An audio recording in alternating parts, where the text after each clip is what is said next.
Cik, ada apa boleh saya bantu? Saya nak beli emas untuk bini saya lah bang. Oh, beli je bang. Kenapa muka macam resah gelisah aja nampak? Saya sendiri bang kan. Saya ada order barang tu bang.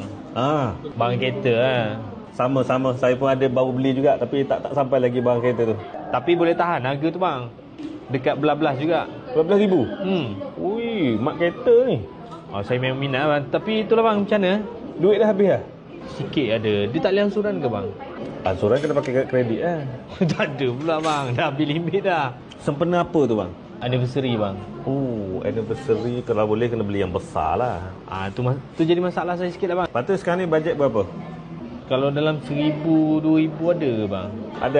Ada lah? Ada. Yang ni bang. Ush. Ini 4 gram je bang. Dalam 1,400 lebih. Kena tak dengan bajet abang? 1,400 ngam sangat lah bang. Tapi bang macam nanti mesti dia bertikai kan bang. Kenapa? Yalah belikan dia kecil macam ni.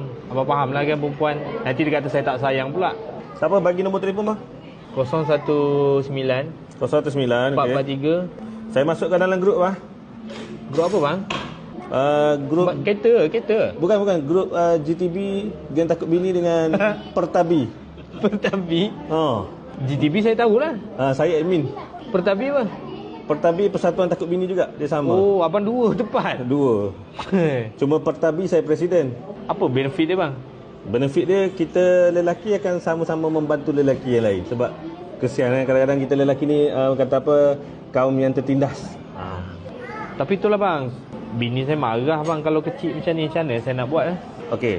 Saya ajar abang. Nak yakinkan dia yang ni adalah pilihan terbaik. Bukan sebab abang nak berjimat. Tu nak tu bang. Kan dia salah faham. Tulis catat.